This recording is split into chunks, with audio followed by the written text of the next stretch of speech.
खबर में खुश आमदेद। मेरे साथ हैं आरफ मीत बड़ी साहब और मैं हूँ सईद काजी। नाज़रीन, कुछ खबरें रन डाउन और फिर अपने मेहमानों से भी तारफ़ करवाते हैं आपका।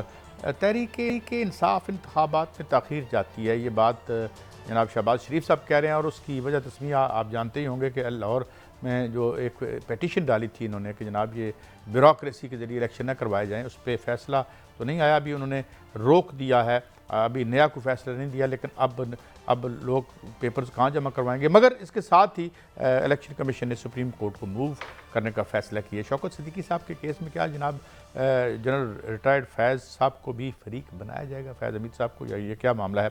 अफ़गान वोटर्स के हवाले से भी सियासी रहनुमाओं के खदशात कितने दुरुस्त हैं, इस पर बात करेंगे। मगर इस वक्त हमारे साथ मौजूद हैं मारूफ कानून जनाब जहांगीर जदून साहब। बहुत शुक्रिया हजूर आपके वक्त का। और साथ फैसल चौधरी साहब भी हमारे साथ हैं। और जो है तो जदून साहब, मैं ये आपसे यही सवाल लेके आपकी तरफ जा रहा हूँ जो हम अभी बात भी कर रहे थे। Why doubts are being thrown upon the holding of these elections, कभी इधर से कभी उधर से, तो इसकी क्या वजह है? ये बेयकीनी की, हालांकि फ़िज़ा ख़त्म हो जानी चाहिए जब चीफ जस्टिस साहब ने इतने क्लियर अंदाज में कह दिया है। जनाब जदून साहब, देखें, इलेक्शन शुरू से ही जब 90 डेज से आगे गए हैं, उस वक़्त से ही खदशात जो है इज़हार शुरू हो गया हर तरफ से। और अभी जब ये मैटर टेकअप हुआ सुप्रीम कोर्ट में, फिर सुप्रीम कोर्ट ने पहले चीफ इलेक्शन कमीशन जो थे या इलेक्शन कमीशन, उनका ये राय थी जी प्रेसिडेंट, अब डेट पे कितना झगड़ा हुआ, हालांकि आइन के तहत कैटेगरी लिखा हुआ कि प्रेसिडेंट डेट देगा। प्रेसिडेंट ने मशर के लिए बुलाया, वो नहीं गए, फिर सुप्रीम कोर्ट ने इंटरवीन किया, फिर वो चले गए, फिर वे उन्होंने कहा जी 2 दिन आगे 2 दिन पीछे, अल्लाह अल्लाह करके 8 तारीख जो है 8 फरवरी की डेट सेटल हो गई। फिर सुप्रीम कोर्ट ने उसको इंडोर्स किया अपने आर्डर में। फिर उस दिन कल एक आर्डर सुप्रीम कोर्ट का आया है जिसमें वो 62(1)(f) की इंटरप्रिटेशन को, उसमें भी 8 फरवरी को उन्होंने लगे जी इलेक्शन होते हैं, लेकिन इस केस की वजह से इलेक्शन पे कोई इम्पैक्ट नहीं होगा, उसमें भी 8 फरवरी का इलेक्शन डेट उन्होंने मेंशन की है।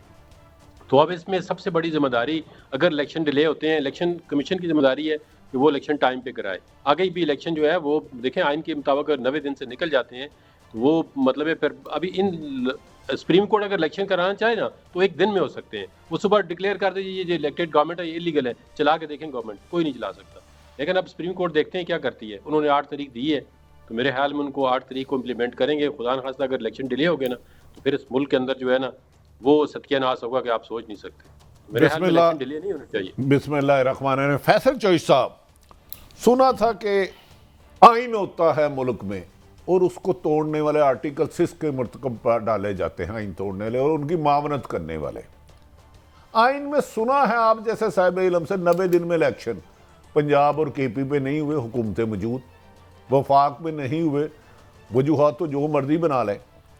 अभी जदून साहब फरमा रहे हैं कि सदर तारीख देने के पाबंद है, तो मुझे याद है जब इन्होंने अमेंडमेंट की तो वजारत कानून ने लिख के भेजा, सदर साहब आप वहाँ होते कौन है, ये तो इलेक्शन कमीशन का काम है।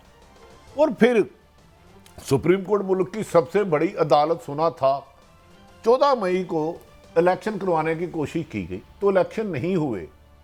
क्या आवाम किसकी तरफ देखे? अगर सुप्रीम कोर्ट में भी रोजाना जज साहबान के इख्तलाफात सामने आ रहे हैं और लाहौर में आखिरी लफ्ज तोशाखाना में लाहौर हाई कोर्ट के जज साहब ने फरमाया था 1947 से डिटेल दे, वो भी नहीं दिया गया।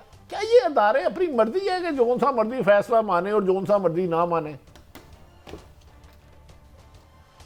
देखिए भट्टी साहब, अनफॉर्चुनेटली ये जो आज पाकिस्तान जो है, ना ये आइन के तहत चल रहा है, ना कानून के तहत चल रहा है, ना ये कुरान और इस्लाम के तहत चल रहा है, ये ताबे फरमान चल रहा है। यहाँ पे रोज़ाना एग्जीक्यूटिव एक ऑर्डर करते हैं, उसके मुताबिक ये मामला चलने शुरू हो जाते हैं। इलेक्शन की डिले पे जदून साहब मेरे भाई हैं, बड़े काबिल एहतराम भाई हैं, इन्होंने बात की है। तो देखिए वो तिरा डाली किसने, आगाज़ किसने किया? आर्टिकल 224 को वायलेट किया जब केपी और पंजाब के इलेक्शंस होने थे, तो इन्हीं की हुकूमत थी। तब तो जो है सुप्रीम कोर्ट में चढ़ाई भी की गई, वहाँ पे मौलाना फजल रहमान साहब और मरीम नवाज साहबा वहाँ पे बंदे लेके गए और उन्होंने क्या कुछ नहीं कहा। वहाँ पे इदारे भट्टी साहब बनाने पड़ते हैं, इदारे बनते नहीं हैं, इदारे अफराद से बनते हैं। और जब आप ये तहिया कर लें, जब ये अमेंडमेंट आ रही थी तो हम सब चीख रहे थे और बहुत सारे इंडिपेंडेंट लॉयर्स भी चीख रहे थे, बार चीख रही थी कि भाई ये वक्ती तौर पे आप अमेंडमेंट करेंगे कानून में तो ये बाद में आपके सर पे पड़ेगी। अब भट्टी साहब पहले सालों लगते थे, अब महीने लगते हैं, हफ्ते लगते हैं, चीज़ें खुल के फ़ौरन सामने आ जाती हैं। आप बताइए कि आर्टिकल 224 के तहत रेड विद आर्टिकल 48(5) उसमें तो किसी किस्म की जो है वो कबाहत ही नहीं थी। आप रिकॉर्ड उठा के देख लें, हम चीखते रहे कि प्रेसिडेंट की डिस्क्रेशन है, प्रेसिडेंट साहब ने भी इस पर स्टैंड नहीं लिया और कोई reasons best known to him. ज़ाहिर है जितनी इंसल्ट की जाती है किसी भी आदमी की, किसी भी इदारे की, प्रेसिडेंट में तो लोग आते जाते हैं ना, इदारा है। तो हमने इदारों को इदारा रहने कब दिया है? जब सुप्रीम कोर्ट ने पिछली दफ़ा ऑर्डर किया तो सुप्रीम कोर्ट के उस ऑर्डर पे इम्प्लीमेंट नहीं करा सके जज साहबान। उसका खमियाजा ये है कि सुप्रीम कोर्ट और सिविल कोर्ट में कोई फ़र्क ही नहीं है, जिसका मर्जी दिल करता है जो ऑर्डर मानने वाला होता है वो मान लेते हैं। कभी भी ये नहीं होता था कि बेल हुई और उसी अदालत के दरवाजे पे आपको उठा लिया। कभी ऐसा पहले कभी हुआ है कि जो है आप जिस मर्ज़ी को एक मुकदमे में ज़मानत हो, दूसरे पे उसी कोर्ट की दहलीज से आप उठा लें और आप कहें कि कर लें जो कुछ करना है। और फिर इलेक्शन कमीशन जो है लेटर लिखती है, इलेक्शन कमीशन का तो हाल ये है कि वो जेल ट्रायल करने चले गए कंटेम्प्ट में। मैंने कल उनसे ये अर्ज़ किया कि आपका वक़ार ये कि बिल्कुल मुनाफी बात है, आप एक छोटे से केस के लिए उठ के जेल ट्रायल पे चले गए हैं। मतलब वो जो है वो इलेक्शन कमीशन जो है बड़ी माजरत के साथ कि वो अपने इलेक्शन आपको इधर रोकना पड़ा है। गुस्ताखी माह में जुनून साहब की मौजूदगी का फायदा उठा। जुनून साहब ये जो कल मोहतरम जज साहब लाहौर हाई कोर्ट ने हुक्म दिया आरओज, ये है क्या? आरओज अगर नहीं होते, उन्होंने सस्पेंड कर दिया है, तो अब तो इलेक्शन शेड्यूल अनाउंस ही नहीं हो सकता, क्योंकि अनाउंस होगा तो फिर पेपर कौन जमा करेगा? ये ज़रा आसान लफ्जों में आम लोगों के लिए रहनुमाई कीजिए। ये देखें, बिल्कुल आपने ठीक कहा है। जो सेक्शन 51 ऑफ इलेक्शन एक्ट है, उन्होंने वायरिस चैलेंज कर दी कि ये सेक्शन जो है ये अब ये वायरिस चैलेंज करने का टाइम है। या अगर जो हाई कोर्ट थी उसको सस्पेंड नहीं करना चाहिए था, वो लार्जर बेंच बना दें।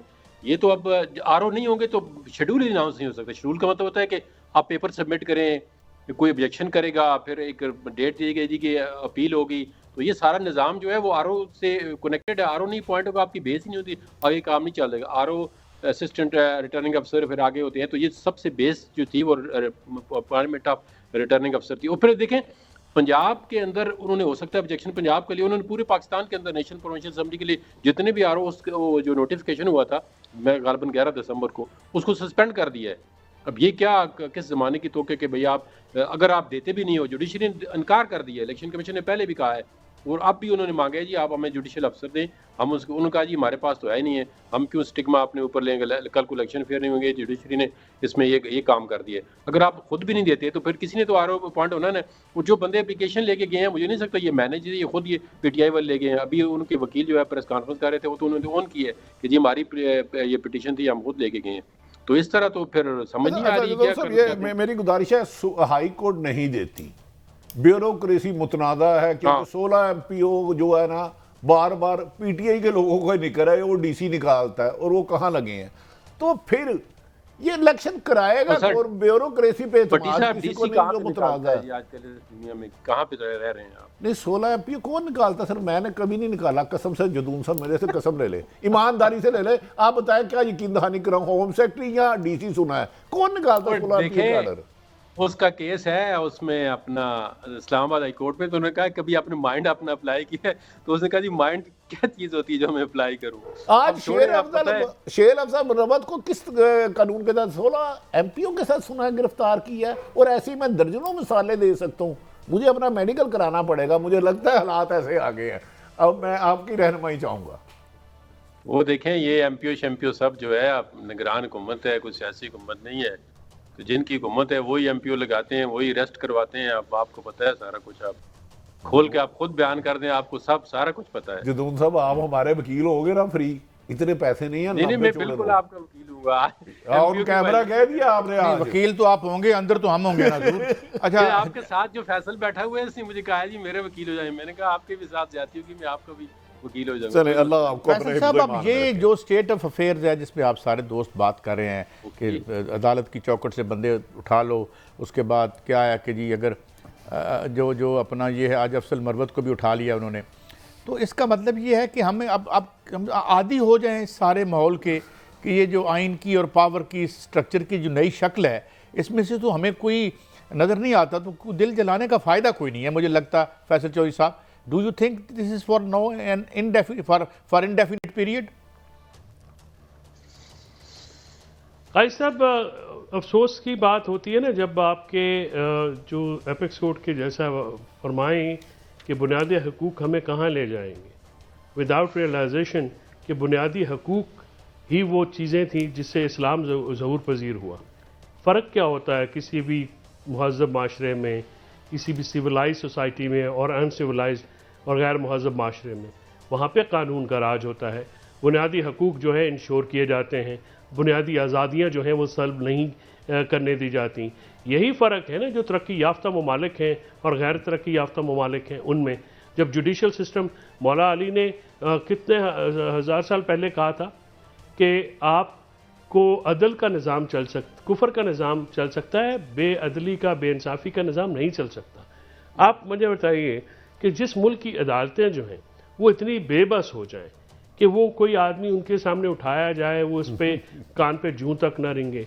कल जो है मिलिट्री कोर्ट्स में सिविलियन के ट्रायल्स को अलाउ किया गया है विदाउट रियलाइजिंग कि आपका 5 मेंबर बेंच का ये फैसला है और जो आप सस्पेंड करें वो भी 5 मेंबर बेंच का। अच्छा फैसल साहब, आपसे भी रोकूं क्योंकि दोनों का फायदा उठाना चाहता हूं।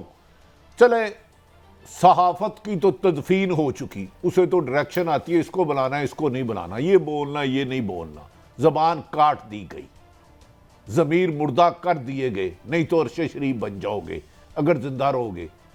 तो वकला भी इतने कमजोर बेबस हो गए कि शेर अफजल साहब केपी में जाते हैं, आज पंजाब आते हैं, बाहर से हाई कोर्ट से निकलते हैं, तो इस तरह पुलिस उन पर हमला करती है कि खुदा ना खास्ता कोई दहशतगर्द आ गया क्या? वकला भी हमारी तरह सा गए यारियां दे डगे। सर, वकला को आप क्यों एक्सेप्शन? आपकी पूरी सोसाइटी में क्या मामला प्रिवेल कर रहा है? ये अनफॉर्चुनेट बात है कि कहते हुए भी थोड़ा दुख भी होता है, शर्मिंदगी भी होती है। हम अपने राइट्स के लिए कब खड़े हुए हैं? हम किसी के राइट्स के लिए कब खड़े हुए हैं? हम कभी नहीं खड़े हुए। हम जब भी खड़े हुए हैं, हम किसी भी कोई मामला चाहे किधर भी हो, हम जो नॉन इश्यूज़ हैं उसके लिए खड़े हुए हैं। हमारी बारों का रोल जो है मायूस कुन है। ये शेर अफजल मरवत तो आज गिरफ्तार हुआ है, आप बताइए कि क्या वकला जो हैं वो तशद्दुद का शिकार नहीं रहे? क्या उनको उठाया नहीं किया? क्या उनके हकूक़ जो है सल्ब नहीं हुए? कौन सी अदालत ने, कौन सी बार ने उनके लिए आवाज़ उठाई है? इंतहाई जो है वो पॉलिटिकली कॉम्प्रोमाइज बार्स हैं, इंतहाई पॉलिटिकली कॉम्प्रोमाइज बार है जो किसी का जो सियासी डेमागॉग बन के काम करती रही हैं। आपने पाकिस्तान बार काउंसिल की वो प्रेस रिलीजेज उठा के देख लें, पोलिटिसाइज्ड वो उन्होंने बात की है। कभी भी उन्होंने वकला के मफाद के लिए जो है अनफॉर्चुनेटली किसी ज़माने में थी बार्स। आसमा जहांगीर थी प्रेसिडेंट, पता लगता था सुप्रीम कोर्ट बार के प्रेसिडेंट हैं तो, और सुप्रीम कोर्ट नामी कोई चीज़, बार नामी कोई इदारा है। आज कहाँ है? आज जो सुप्रीम कोर्ट बार के प्रेसिडेंट जनरल सेक्रेटरी किधर हैं? ये अब पाकिस्तान बार के, पंजाब बार के जो नुमाइंदे हैं वो किधर होते हैं? हमने तो नहीं सुना। वकीलों को उठा के ले जाते। आप सहाफत मर चुकी है तो जिंदा कौन है इस मुल्क में? कहाँ पे कोई चीज जिंदगी का सिस्टम नजर आता है? जुदून साहब, यही सवाल गोशगुजार आपसे। देखे, इस दुनिया में किसी को भी नाइंसाफी हो, हमारे पास तो वकला है ना इनकी रोशनी, हमने इनसे ही जाके रहनुमाई लेनी है। अगर वकील भी महफूज ना रहे, हाई कोर्ट के गेट से निकले उठा लिया जाए, घड़ों पे से उठा लिया जाए, सहाफत को तो मैंने कहा तदफीन हो गई है, वो तो रिमोट कंट्रोल से चल रही है। तो आप इस पे क्या रहनुमाई फरमाते हैं? देखिए, पहली तो बात यह कि मैं इसकी जो मरवत की गिरफ्तारी है उसको स्ट्रांगली कंडेम करता हूँ। बात यह है कि देखिए, आप अगर वकील है ना, बेशक आपका ताल्लुक किसी भी पॉलिटिकल पार्टी से है, लेकिन आप कम से कम एक पैरामीटर के अंदर रूल ऑफ लॉ की बात करें। अब फैसल साहब बात कर रहे हैं, लेकिन इन्होंने एक मतलब पॉलिटिकली ये वकीलों के अंदर कोई मुझे समझ नहीं आती कि आप ये तो माने कि पहले भी काम गलत होते रहे हैं। आज एक पाकिस्तान बार काउंसिल ने मिलिट्री कोर्ट पे स्टैंड लिया है, उनका जो अच्छा काम है उसकी कम से कम आपको तारीफ करनी चाहिए। जो गलत काम करते हैं उसको कंडेम करना चाहिए। अब हम मिलिट्री कोर्ट्स के अगेंस्ट है, लेकिन ये बताएं कि पीटीआई के दौर में 25 बंदों का मिलिट्री ट्रायल नहीं हुआ, सिविलियन का क्यों कराया गया? किसी वकील, लेकिन ना वकील जब पार्टी लाइन टो करेगा ना तो वो कभी कामयाब नहीं हो सकता। वो फिर अपनी एक साफी जब किसी पोलिटिकल पार्टी का चेला बन जाएगा या उसकी लाइन टो करेगा, वो साफत से आउट हो जाएगा। अब आप वो देखें ना, साफी आप कराने के काबिल ही नहीं। जदून साहब मैं आपको नहीं, एक सेकंड बिल्कुल। करता हूँ, जो साफी किसी सियासी जमात का आलाकार बनता है उसे साफी के नाम पर वो गाली है, जो भी है क्रॉस दी बोर्ड। एक और बात जदून साहब, एक लाइन में हाँ जी, कमेंट करना चाहता हूँ। और जो वकील भी अगर पॉलिटिकल एफिलिएशन उसको अगर रूल ऑफ लॉ की बात नहीं करता और वो मेरिट पे बात नहीं करता, वो सिर्फ ये कहता है कि मेरी पार्टी खफा हो जाए, मुझे टिकट ना दिया जाए, मुझे कोई और मसला ना बन जाए, मुझे कल को कोई सीट ना मिले, तो वो कभी जो है ना वो आप रूल ऑफ लॉ की नहीं बात करता, वो अपनी पॉलिटिकल पार्टी की बात करता है। इस तरह जी। ना वकील अपनी स्टैंडिंग पे खड़े हो सकते हैं, ना साफी खड़े हो सकते हैं। जब आपने रूल ऑफ लॉ की बात करनी है, अब देखें ना, ये जब पीटीआई का वकील बात करेगा वो अपनी पार्टी की बात करेगा, वो कहेगा जी फलाना ही पार्टी ज्यादती कर रही है। वही आपने जो ज्यादती की उनको गलती मारने ना आगे कि हमारी पार्टी नहीं, मैं इसी पे सवाल करना चाहता हूँ जदून साहब, मैं इसी पे दोनों के सामने सवाल बारी बारी रखता हूँ। अभी मैं एक और प्रोग्राम में था तो ये बात हम और ये कर रहे थे कि जब स्टूडेंट्स में पॉलिटिक्स गई तो वहाँ पे गुंडे पॉलिटिकल पार्टियों ने पैदा किए। यहाँ पे किसका नहीं पता होता कि कौन किसका बालका है, ये बालका जो जीता है इस धड़े का, ये किसका बालका है। वो जो पूरी सरमाए की एक यलगार है और काले सरमाए की यलगार है, वो नीचे तक बारों में घुस गई, स्टूडेंट्स पॉलिटिक्स में घुस गई और किस इदारे में नहीं घुसी। अब बात यह है कि क्या वकीलों के लिए जरूरी है कि वो मुस्लिम लीग नून का लायर विंग हो या पीटीआई का लायर विंग हो? ये किसी और मुल्क में भी इस तरह होता है और इस तरह से बंदर बांट होती है। मैं ज्यादा बात नहीं करना चाहता। नहीं जी नहीं, देखें किसी पार्टी के साथ किसी का उसका फंडामेंटल राइट है पार्टी में, वो बेशक अच्छे वकील भी होते हैं, बुरे भी होते हैं, आप मर्डर का ट्रायल भी करते हैं, आप अपोजिट भी होते हैं, ये बात नहीं है। ये आप मैं माफी चाहता हूं, मैं रोक रहा हूं। 2 नंबर स्टैंसेस जो हैं, जो लोग मुसल्लत किए जाते हैं वो बकायदा देखें, इस तरह देखें अमेरिका की पॉलिटिक्स में देखें, ऐसे होता है कि जिस तरह से बंदा आया है तुम रिहा करो, तुम अंदर ले आओ, और उसकी हमायत के लिए पूरे वकील भी मौजूद होते हैं और हम साफी भी मौजूद होते हैं। इतनी लंबी जबान लेके जो है हम उसको डिफेंड कर रहे होते हैं। What is this? यही मैं कह रहा हूं, जो मैंने भट्टी साहब ने क्वेश्चन किया उसका मैंने यही जवाब दिया है कि देखें, जब आप एक सोसाइटी की बात करते हैं, जब रूल ऑफ लॉ की बात करते हैं, जब आप कहते हैं कि साफत जो है वो आप सच बोलेंगे, तो फिर आपको अपनी पार्टी की लाइन टो करने से अबव होना पड़ेगा। फिर आप अगर आपकी पार्टी गलत काम कर रही है तो आप ओपनली कहें कि ये गलत काम कर रहे हैं, उनको दुरुस्त करना चाहिए। अब जब देखें ना, साफी और वकला जो है इनकी आवाज़ दब जाएगी, ये सही आवाज़ नहीं उठाएंगे तो सोसाइटी तो पहले ही ऑलरेडी मर चुकी है, कौन मुकाबला करेगा इसका? कौन आगे आज इस तरह इसको उठाया गया है। अब देखें, वो पीटीआई का बंदा है, पीटीआई के जलसे करता है, लेकिन मैं आपके टीवी चैनल पर और दूसरी पार्टी खुश हो रही होगी कि आज पीटीआई का बंदा उठाया गया। देखिए ये जदून साहब बदकिस्मती है, जो काम कल भी गलत था वो आज भी गलत है। ये एक कड़वा सच है। बदकिस्मती हम बहुत तकसीम हो चुके हैं और शायद इंसाफ देने वाले भी कोई इतने न्यूट्रल नहीं रहे। चलो कल रात जो फैसला आया है उसके मुताबिक क्या अब 8 फरवरी को आप इलेक्शन होता हुआ देख रहे हैं कि नहीं, के आगे जाएगा और उसका तो अब है ही कोई नहीं। उसके मुताबिक जो फैसला सुप्रीम कोर्ट ने इसमें कल, अगर सुप्रीम कोर्ट ने कल इंटरवीन नहीं किया, उस आर्डर को जिस तरह उनको कहते हैं रिकॉल करें या कुछ नहीं करें, तो डेफिनेटली फिर 8 तारीख इलेक्शन होता हुआ नजर नहीं आया। जब वो उनका जो नोटिफिकेशन था वही सस्पेंड हो गया है, वो कागज किधर जमा कराएंगे, फिर वो जो 54 डेज वाला चक्कर है वो खत्म हो जाएगा। फिर तो जदून साहब इसका मतलब है फिर आसफ अली जरदारी साहब के पास गैब का इल्म है। वो फरमा रहे थे चंद दिन पहले कि 8-10 दिन इलेक्शन आगे भी हो जाए तो कोई फर्क नहीं पड़ता। यही मोहतरम मौलाना फजलुर रहमान साहब ने कहा अगले महीने भी चले जाएं तो कोई फर्क नहीं पड़ता।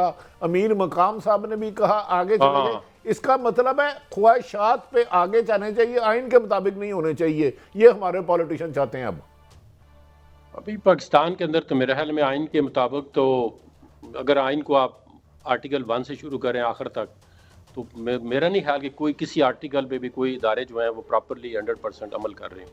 आइन का एक बस फैसल साहब बड़ी देर से खामोश हैं। फैसल साहब ये मुझे बताएं रहनुमाई के लिए कि ये जो इलेक्शंस होते हैं बार्स के, तो ये आमतौर पर इसमें कोई पैसे का फैक्टर तो नहीं होता, इसमें कुछ ज़्यादा खर्चात तो नहीं उठते? नहीं सर, बहुत ज़्यादा उठते हैं। पॉलिटिकल एफिलिएशन जहांगीर भाई बहुत अच्छी बातें कर रहा है आज, और मैं उम्मीद करता हूं कि ये पहले भी करता है, आइंदा भी करेगा। ये तो खुद विक्टिम है सारे सिस्टम का।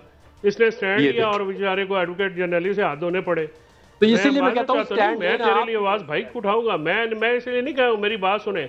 स्टैंड लेने पे आप जहांगीर जदून की तरह मिसाल बन जाते हैं।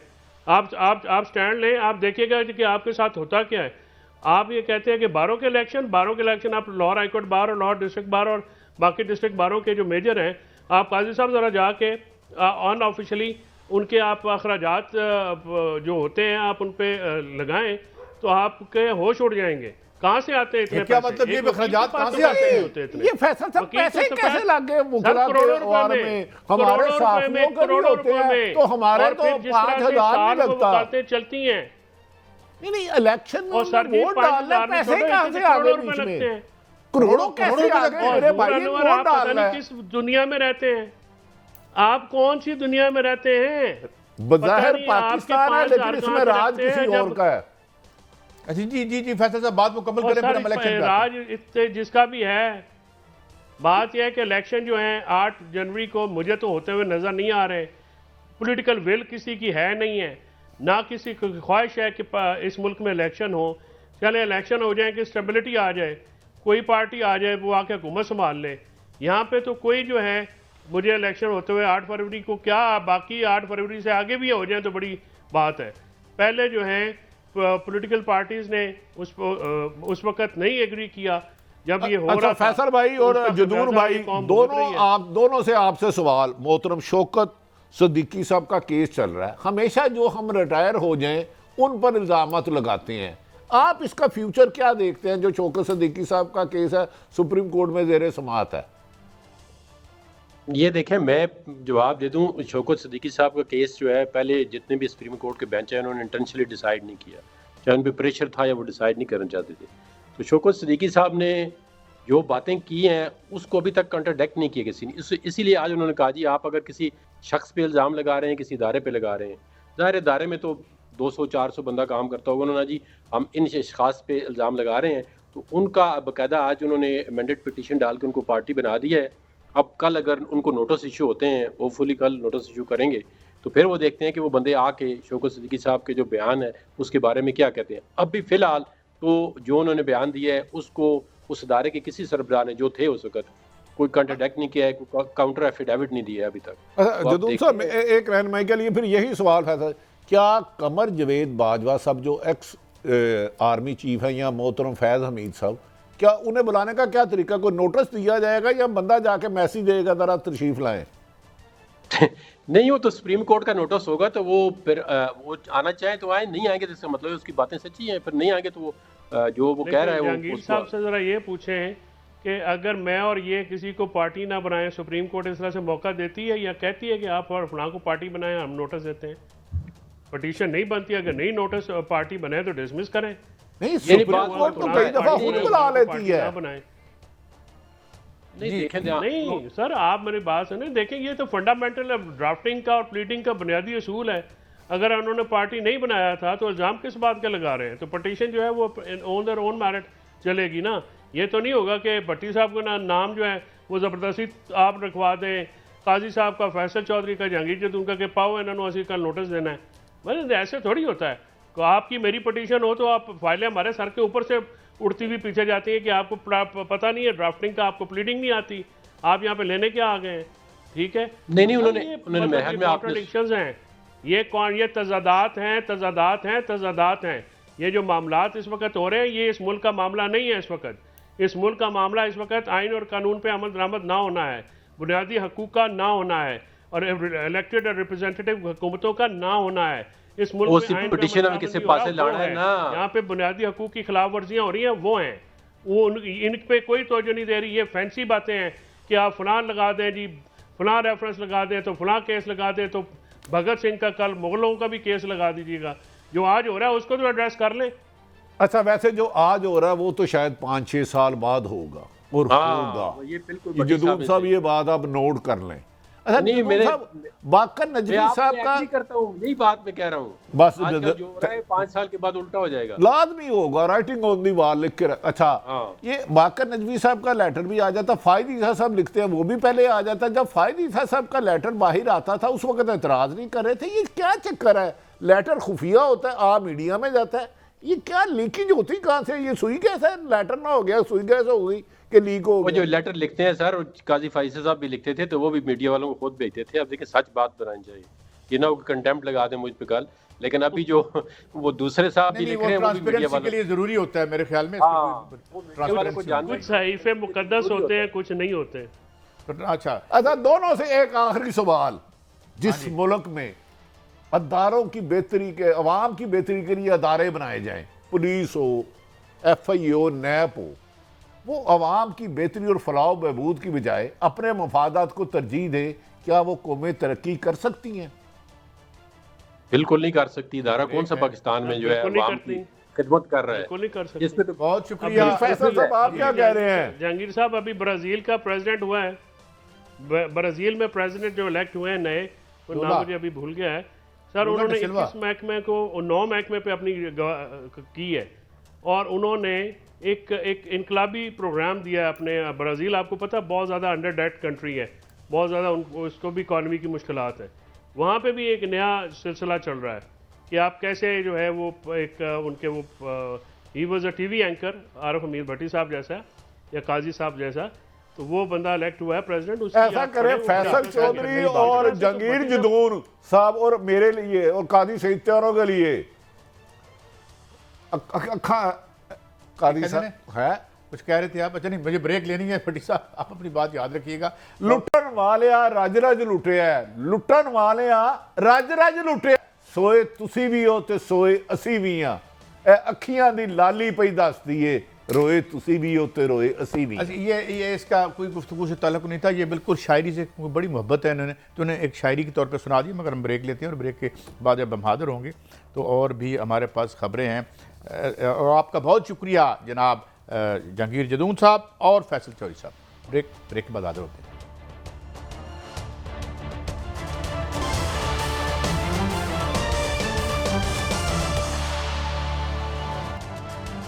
वेलकम बैक नाज़रीन। हमें खान साहब के वकील, एक और वकील जनाब नईम हैदर पंजोता साहब ने ज्वाइन किया। Thank you very much Naeem Haider साहब, आपने हमें वक्त दिया। आज एक और गिरफ्तारी होती है शेर अफजल मरवत साहब की, इस हवाले से भी मैं बात करूँगा। और साथ साथ ये जो पिटीशन थी और उस पर जो फैसला फ़िलहाल आया है, इससे तो ये कहा जा रहा है कि इलेक्शन आपकी इस पिटीशन की वजह से एक डोल्ड्रम में पड़ गया है। और इससे पहले ही बड़े डाउट्स जो हैं वो despite the orders of the supreme court इस पे डाले जा रहे हैं। तो इस पे आप कैसे रिस्पॉन्ड करेंगे? बहुत शुक्रिया जी, बड़ी मेहरबानी, बड़ी नवाजिश। पहली बात तो यह है कि शेर अफजल मरवत साहब की गिरफ्तारी की बात की जाए तो जिस तरह से उन्हें वहाँ से गिरफ्तार किया गया, गिरफ्तार ना कहें ना अगवा किया है, वो कैसे कि ना उन्होंने कोई वारंट दिखाया है कि कौन सा मुकदमा है जिसमें वो लेकर जा रहे हैं, कोई वजह जवाब तो होगा ना। अभी इतला मिल रही है कि 3 MPU के तहत उन्हें जो है नज़रबंद किया गया है और जेल में शिफ्ट कर दिया गया है। भाई कसूर उनका क्या है? कसूर उनका ये है कि उन्होंने जाकर कन्वेंशंस किए, वो पाकिस्तान तहरीक इंसाफ के जो है वकील और इमरान खान के वकील होने के साथ साथ वो ओहदेदार भी हैं, तो उनका हक है और पाकिस्तान के हर शहरी का हक है। लेवल प्लेइंग अगर फील्ड की बात की जाए तो क्या ये लेवल प्लेइंग फील्ड है कि एक जमात को जलसों के ऊपर पाबंदी है और उनके जो है वो कारकुनों को, उनके लीडरान को उठाया जा रहा है, और वो सिलसिला आपने शेर अफजल मरवत साहब की गिरफ्तारी के अंदर आपने देख लिया है। तो बात यह है कि इलेक्शन कमीशन का कंडक्ट हो या निगरान सेटअप का हो, तो ये आपके सामने वाज़ेह है। दूसरे नंबर पर जो ये एक बहाना बनाया जा रहा है कि हम जो है इल्तवा चाहते हैं, या एक प्रेस कॉन्फ्रेंसेस मुख्तलिफ रहनुमाओं ने की, आज हमने खान साहब को भी ये तमाम उनके सामने हकायक रखे। और ये अगर पटिशन की बात की जाए तो 1 हफ्ता पहले हमने ये पटिशन दायर की थी। वो की क्यों थी? वो की इसलिए थी कि क्योंकि अगर जो है इंतज़ामिया से ROs DROs होंगे तो फिर जो धांधली है वो तो 100% पक्की ही पक्की है। उसकी रीज़न ये है कि जिस तरह से निगरान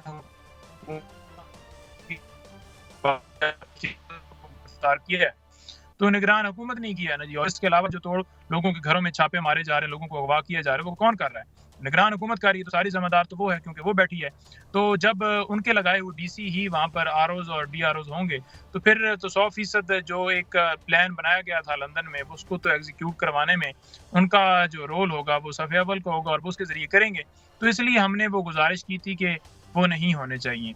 तो उसके ऊपर 1 हफ्ते के बाद वो समाअत हुई और वो स्टे दिया गया है और उस नोटिफिकेशन को मुअत्तल किया गया। लेकिन उसके अंदर हम ज़रा भी ये नहीं कहते कि इलेक्शन जो है टाइम के ऊपर नहीं होने चाहिए। हम ये कहते हैं कि 8 तारीख को इलेक्शन होने चाहिए और फ्री एंड फेयर इलेक्शन के लिए जो भी उसका प्रोसेस है, चाहे DROs ROs का मामला हो, चाहे उसके साथ साथ लेवल प्लेइंग फील्ड का मामला हो, या जो इन्होंने एक हमारे ऊपर एक लगाया है कि आपके इलेक्शंस ठीक नहीं हुए, वो भी एक ऐसी कार्रवाई है जो सिर्फ और सिर्फ हमको जो है इलेक्शन से बाहर अच्छा नहीं सर, मैं गुजारिश करता हूँ, आज शहबाज शरीफ साहब ने कहा तरीके इंसाफ इलेक्शन में ताखीर चाहती है। तरीके इंसाफ क्यों चाहती है जबकि पूरे मुस्लिम लीग नून के पाकिस्तान में हर जगह मुस्लिम लीग नून की क़यादत के खिलाफ मुकदमा दर्ज हो रहे हैं, उनके लीडर भी गिरफ्तार हैं, वो घरों में भी नहीं रह सकते, आपको फ्री हैंड दिया गया हुआ, आपको वीवीआईपी प्रोटोकॉल मिल रहा है, और आपके 3 एमपीओ के तहत गिरफ्तार हो या आपके लीडर पर 200 मुकदमात है। तो ऐसे में तो नॉन लीग पे टफ टाइम है, उनको तो रिलीफ भी मिल रहा है, तो आप क्यों इलेक्शन से ताखीर चाहते हैं? देखिए, हम जरा भी नहीं ताखीर चाहते, हम चाहते हैं कि बिल्कुल टाइम के ऊपर होना चाहिए, लेकिन फ्री एंड फेयर इलेक्शन के लिए दरमियान में जो प्रोसेस है आरओज के हवाले से या लेवल प्लेइंग फील्ड के हवाले से या पाकिस्तान तरीके इंसाफ को जो साइड पर करने का प्लान बनाया गया है कि कभी इंटर पार्टीज इलेक्शन ठीक नहीं है, झंडे का निशान रोक लिया है, चेयरमैन ये होंगे ये नहीं होंगे, तो ये जो सारा मामला है ना, इसको ख़त्म करके फ्री एंड फेयर इलेक्शंस करवाए जाएं। क्योंकि अगर पाकिस्तान तरीके इंसाफ के साथ ही सिर्फ ये सलूक होगा तो कैसे लोग मानेंगे कि ये फ्री एंड फेयर इलेक्शंस हुए हैं। इसके ऊपर हमारे कंसर्न्स हैं। और अगर बात की जाए इलेक्शन डिले के हवाले से, तो पाकिस्तान तरीके इंसाफ ही वाहिद वो जमात है जो सुप्रीम कोर्ट में भी गई है कि टाइम के ऊपर इलेक्शन हो। कोई और किसी जमात से गुजारिश है कि आपके लीडर भी गिरफ्तार हुए, आज ये शेर अफजल मुरवत भी हुए, चंद दिन पहले आपकी रैली निकाली, उनके लोगों भी गिरफ्तार कर लिया गया, लेकिन नून लीग को कहीं कोई गिरफ्तारी नजर में नहीं आती, कोई सुनाई नहीं देती। लेकिन इसके बावजूद भी बिलावल भुट्टो कहते हैं कि लाडला नवाज शरीफ साहब है, तो फिर आपके खिलाफ गिरफ्तारियां क्यों? देखें, बात यह है कि लाडले वो इसलिए हैं क्योंकि उनको लाडला बनाकर लाया गया है और वो लंदन से रवाना हुए और लाडले बनते बनते पाकिस्तान जिस तरह से आए, प्रोटोकॉल हासिल थे, हाई कोर्ट कमरा इस्लामाबाद एयरपोर्ट के ऊपर जैसे कि सीसीपीओ सलूट मारे, सारा दिन मीडिया के ऊपर उनके हेलीकॉप्टर की तस्वीर चलती रही। मैंने आज खान साहब को बताया कि यूं हेलीकॉप्टर जो है ना वो चलता रहा, तो खान साहब बड़े हंसने लग पड़े। तो ये उन्होंने कहा कि मैं 11 महीने पहले ही बता चुका था कि इस तरह का जो है वो प्लान उन्होंने बनाया है कि मुझे अंदर डाला जाए, पीटीआई को क्रैश किया जाए और उसको बादशाह सलामत को फिर लाया जाए और मसनद के ऊपर बैठाया जाए। लेकिन मसला ये है कि यहाँ पर जो कौम है वो उनको बिल्कुल एक्सेप्ट नहीं कर रही और जो वोटर है वो बिल्कुल उनसे नफरत करता है और वो चाहते हैं कि ये माफिया जो है नहीं, मैं तो माफी चाहता हूँ, इंटरजेक्ट करूँ। एक टेक्निकली हमारे साथ पाशा साहब थे वकील, वो कह रहे थे जी कि ये जो निशान का मामला है ये तो ऐसे लग रहा है उनके ख्याल में कि अब हर पीटीआई के उम्मीदवार का अलग निशान होगा। इस पे do you think you have any this kind of understanding? देखें, पाशा साहब हैं वो हमेशा बड़ा नहीं, उन्होंने ये नहीं कहा कि ये कोई अच्छी बात है, वो ये कह रहे थे उन्होंने खदशे का इज़हार किया। मेहरबानी है उनकी अगर इस हद तक उन्होंने कह दिया, लेकिन बात यह है कि अगर वो ये कहते कि बल्ले का निशान हर सूरत होना चाहिए और इंटर पार्टीज इलेक्शन के ठीक ये कह रहे थे पाकिस्तान में, जी पाकिस्तान की हिस्ट्री में अगर जो है 2 दफ़ा इलेक्शंस करवाए गए हैं तो सिर्फ वो पीटीआई को आज़ाद हासिल है और ये इलेक्शन कमीशन की बदनीति है जिसकी बुनियाद के ऊपर दोबारा इलेक्शन हुए। एक तरफ इलेक्शन कमीशन खुद जनाब चलकर जेल चला जाता है कि आपके खिलाफ फर्द जुर्म लगाना है, हालांकि उसके पास इख्तियार ही नहीं है कि तौहीन अदालत की कार्रवाई की जाए। इलेक्शन कमीशन जो है इलेक्शन है, वो ट्राइब्यूनल नहीं है, ना ही वो अदालत है। तो ये सारी चीजें एक आखिरी सवाल 173 के करीब तकरीबन या ज्यादा सियासी जमातें हैं, क्या वजह है इलेक्शन कमीशन को फॉरेन फंडिंग भी तरीके इंसाफ की नजर आती है, तोशाखाना भी तरीके इंसाफ का नजर आता है, इंट्रा पार्टी इलेक्शन, इसके अलावा 76 सालों में एक पार्टी को कैंसिल नहीं किया गया, क्या वजह? इलेक्शन कमीशन के पीछे कौन है जो आपके बारे में ऐसी कार्रवाई करवा रहा है? देखें, जब कल बातें हुई ना, इलेक्शन कमीशन जब उन्होंने वहां पर जेल के अंदर गए थे तो उन्होंने कहा कि हमें कोई परवाह नहीं है कि कोई हमारे हवाले से क्या बात करे, क्योंकि हम ये कह रहे थे कि फेयर ट्रायल हर जो है शहरी का हक है, तो उसके लिए पहले जो SOPs हैं वो तय कर ली जाएं कि ओपन समात हो और सारी चीज़ें। तो उन्होंने कहा हमें फ़र्क कोई नहीं पड़ता। खान साहब से जब बात हमने की कि इस तरह से ये आए हैं तो उन्होंने कहा जी कि क्या मामला क्या है। मैंने कहा जी ये कहते हैं कि आपने तौहीन अदालत जो है वो की है तो वो आपके खिलाफ कार्रवाई फर्द जुर्म लगाना है। तो उन्होंने कहा जी कि इनके सामने आप ऐसा करें कि 3 चीज़ें रखें।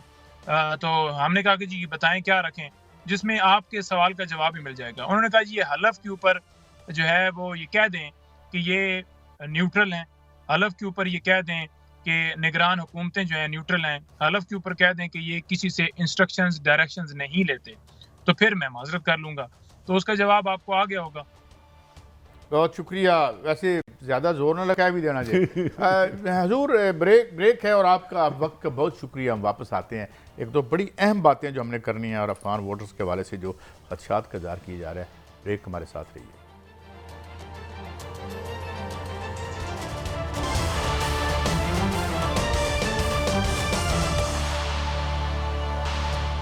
Welcome back. बड़ी साहब, मैं आज आपसे ख़ास बात पूछना चाहता हूँ। रात को मुझे ख्याल आया, मैंने कहा आज के सवाल में पूछूंगा। ये लाडला हम कहते हैं जी, इमरान खान लाडला था, अब ये लाडले हैं, ये जी अजीब सी बहस है। मगर मेरा एक सवाल है, जब 2018 का इलेक्शन हो रहा था, यकीनन मियाँ साहब जो है उस वक्त उन पर केस हो चुके थे, सज़ा हो चुकी थी, वो चले गए। ये 2018 के इलेक्शन में क्या मुस्लिम लीग नून को किसी कन्वेंशन के लिए रोका गया, या उनको किसी उनके जो लीडर थे जो लड़ रहे थे उन पर कोई 200-250 पर्चे किए गए, या जिस तरीके से आज इनको उठा लिया गया? ये इसको हम बराबर कैसे करते हैं? काजी साहब, ये नामुमकिन है। 2018 का इलेक्शन, मुझे एक बंदा बता दे कि पीटीआई के जलसे, नून लीग के जलसे को रोका गया और सिर्फ सिंगल पानी छोड़ दिया गया हो। अब आपको बताऊं, 1 लाख से ज्यादा पीटीए के खिलाफ छापे हो चुके हैं पूरे पंजाब में। 1 लाख। तो फिर ये कैसे कहते हैं यार कि वो जो ठीक है मियां साहब से ज्यादती हुई, ये हुआ नहीं, अगर ज्यादती हुई तो उसका अजाला होना चलो चाहिए। कर दिया ना। लेकिन मुझे कोई एक बंदा बताए जिसको पकड़ा हो, अगवा हुआ और उसने कहा कि मैं मुस्लिम लीग नून तरीके इंसाफ में जाता हूँ, कोई एक मिसाल, या वो अदालत से जमानत लेके निकला और आगे ख्वाजा आसफ साहब कहते हैं मैं तो इलेक्शन हार रहा था, मैंने कमर बाजवा साहब को फोन मैंने जीत गया। क्या एहसन इकबाल उसी में जीते? क्या वो इलेक्शन कैंपेन नहीं करते रहे? क्या लाहौर में रैलियां नहीं होती रही? लाहौर में जलसे जुलूस नहीं? पंजाब में, मुल्क भर में कहाँ इनको रोका गया? फिर ये प्रोपेगेंडे के जरिए बराबर करते हैं आप? कैसे प्रोपेगेंडा में वजन नहीं है। 2002 का भी इलेक्शन देखा था, मुशर्रफ था, लेकिन मैं आपको यकीन करता हूं इतना बदतरीन जुल्म उस वक्त भी इससे 5% नहीं हुआ था। इतना बदतरीन जुल्म उस वक्त। नून लीग की बहुत कम सीटें थी, 17 या 13, मुझे एग्जैक्ट याद नहीं है, अगर गलती हो तो इधर उधर कर दे। ये तो इंतहा हो गई है यार, अनबिलीवेबल है। मतलब है नामुमकिन है कि ये एक पूरी की पूरी सियासी जमात को अब बदगली में हो, चाहे वो नून लीग है वो जुल्म है, MQM है जुल्म है। खुदा के लिए इस रविश को बंद करो। आज जो सियासतदान खुश हो रहे हैं कि पीटी के कल को इनके खिलाफ होगा, तो फिर ये क्या करेंगे? भट्टी साहब ये कह रहे हैं, आसिफ जरदारी साहब की जो है अफगान वोटर से मुतल्लिक शिकायत है, KPK के गवर्नर कह रहे हैं। लेकिन भट्टी साहब अगर ये हम इस तरह देखें तो क्या ये शिकायत हम कराची में भी नहीं कर सकते कि यार जो लोग हिजरत करके आए थे इंडिया से 47 में, या इधर पंजाब में भी आए थे, तो उन पर भी इतराज़ हो सकता है? कुरैशी साहब, मुस्तफ़ा कमाल साहब कल प्रोग्राम में थे, वो कह रहे थे 80% 40% कोटा वो हमें देते ही नहीं। अगर आसफ अली जरदारी साहब सदर है तो ये नाम बताएं, यकीनन अगर गलत है तो उसे ख़त्म होना चाहिए। मैं बाज़ नून लीग के हलकों में जानता हूँ 15 से 20 हज़ार वोट 3-3 हलकों में बना हुआ लाहौर शहर में ही, वो वोट कास्ट भी होता है। तो यार खाली प्लाट में भी तो वोट बन पूरे सिर्फ 65 वोट थे। अच्छा, मैं खुद इलेक्शन कमीशन गया हूँ तो अच्छा आप गए हैं? मैं 65 वोट, मैं उस 65 की निशानदेही की, मैं थोड़ा सा नलायक सा जर्नलिस्ट हूँ, जरा इन्वेस्टिगेटिव करता हूँ। मैं इलेक्शन में मैंने कहा यार ये प्लाट तो खाली है जिसमें 65 वोट आपने हैं। उन्होंने कहा जी आपका क्या इशू है? मैं कहा मैं जर्नलिस्ट हूँ भाई, मैं तो सिर्फ पर्चा लेने आ रहा हूँ। उन्होंने कहा जी भेज दे, हम चेक करेंगे। क्या 2018 में कसूर से एक बैंक के मालिक की गाड़ी पर 3000 बंदे लाहौर में वोट डालने नहीं आए? काजी साहब बात निकलेगी तो दूर तक जाएगी। अच्छा चलें भट्टी साहब, ये अभी हम देख रहे थे मौलाना फजल रहमान साहब भी फरमा रहे हैं कि ज़ाहिर है वो शहादतें तो हमारा दिल लहू लहू हो जाता है जब हमारे जवान जो हैं वो इस तरह से यानी एम्ब्रेस करते हैं मार्टरडम। लेकिन इसको जो है वो इलेक्शन से जोड़ के तो इन शहादतों की तौहीन तो ना करें। मौलाना फजल रहमान से हमारे दिलो जान के करीब हमारी फौज है। शहीद की जो मौत है वो कौम की हयात है। मौलाना साहब 2013 में इससे ज़्यादा थे। दहशत गर्दी हो रही है, भारत कर रहा है, हमारी जब सिक्योरिटी फोर्सेस कुर्बानियाँ दे रही हैं, लेकिन क्या 13 में नहीं थे? क्या आप अब इसलिए कह रहे हैं कि आपका वोट बैंक नहीं रहा वहाँ, आप कोई जलसा नहीं कर सके? आप आवाम की ताकत पर यकीन क्यों नहीं रखते? यहाँ रुकिएगा, मुझे एक बात बताएं। ये बहुत तकलीफ होती है। मैंने जैसे आपको कल बता रहा था ना ऑफ कि मेरा अच्छा, निकाल साहब, ये सिर्फ आखिरी बात इसके बाद मैं आपसे बड़ी रहनुमाई, ये जो सुप्रीम कोर्ट को धमकियां देने गए थे जब उमर साहब बदयाल थे, तो ये जो सिक्योरिटी हमारे जवान शहीद हो रहे थे उसलिए गए थे? नहीं, मैं पता नहीं किस लिए गए थे, लेकिन मेरी एक बात सुने।